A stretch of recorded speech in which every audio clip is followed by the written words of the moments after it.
What's up, boys and girls? Welcome back to another episode of Ask the Skinny Guy Savior. I'm Vince Del Monte and I want to welcome you. We're switching up locations. Today we're in my office and we'll knock out the next batch of episodes in here as well. So you know how this works. I'm taking 5 of your questions. I'm going to knock them out in 60 seconds or less.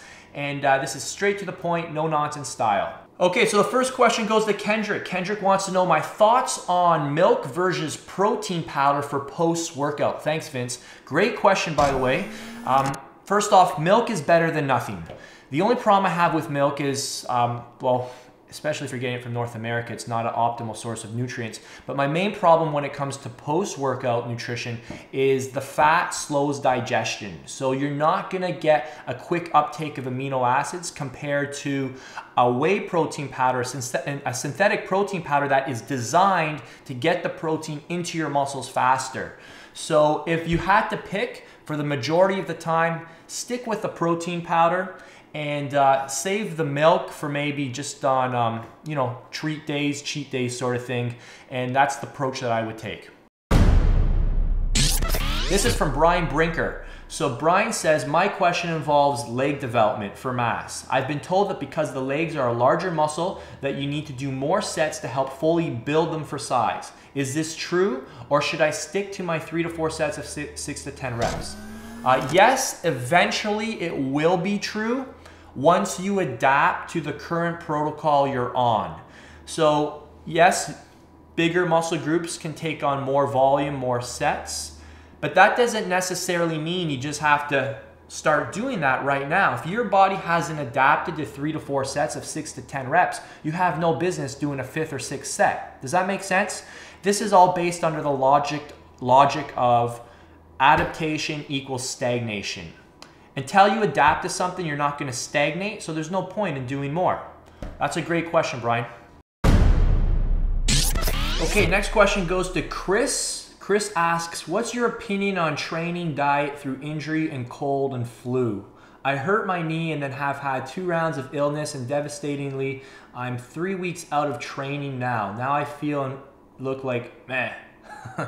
I hear you, man. Chris, I don't personally have a lot of experience getting sick. I've only been sick a few times in my life. And I think the only times I get sick are when I go to Vegas for too long. But that's another reason. So, and another story. A couple thoughts for you though.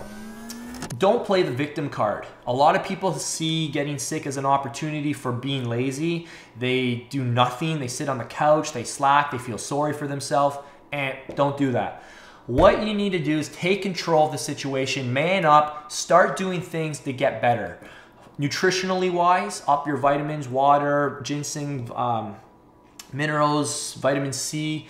Dry saunas are really, really good. You can really flush out a lot of toxins. Do a 20 to 30 minute dry sauna every day.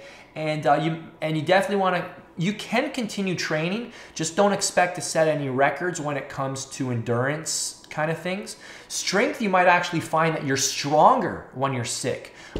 Strength training while you're sick increases antibodies, and antibodies act as strength enhancers. So you might even notice your strength goes up, believe it or not.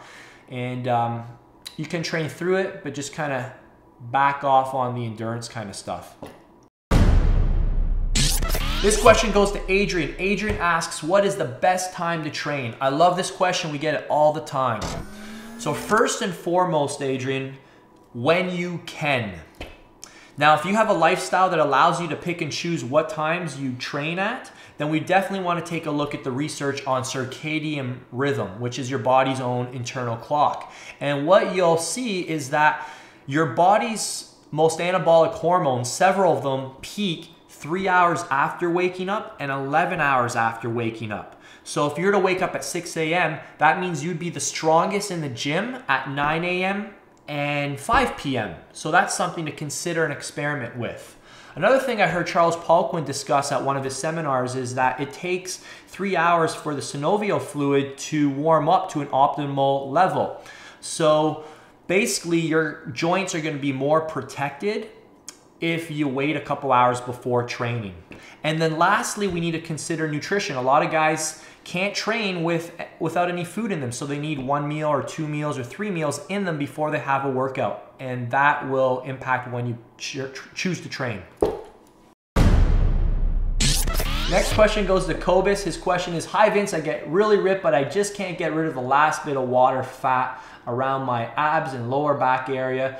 I do high intensity cardio and weight training with a strict diet, help, with 4 exclamation marks. So first things first, let's deal with those exclamation marks. Unless you're a grade 8 girl, don't use more than 1 exclamation mark.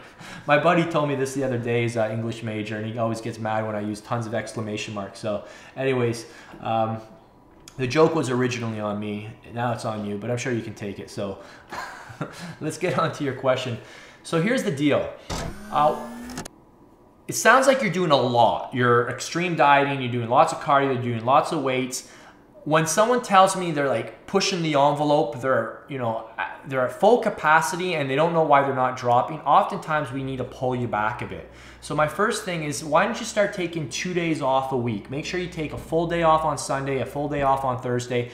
Go balls out, not literally, the other 5 days of the week, and see what happens. I bet that will make a big difference. Another thing is that I would ask you is, have you had a refeed day recently? Sometimes if you go low calorie, high energy output for too long, your body just shuts down. It can't burn any more fat. So you might be a good candidate for a refeed day. And remember, a refeed day isn't a cheat day, which is just lots of anything. A refeed day is a day high in carbohydrates, specifically a 2-to-1 ratio of carbs to proteins, and keep the fats very, very low on that day.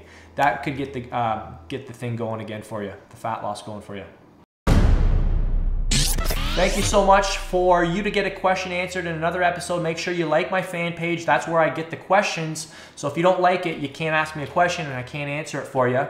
And I really want to achieve my goal of helping 1 million skinny guys transform their bodies by the year 2020. And that's one of the reasons we're doing this show.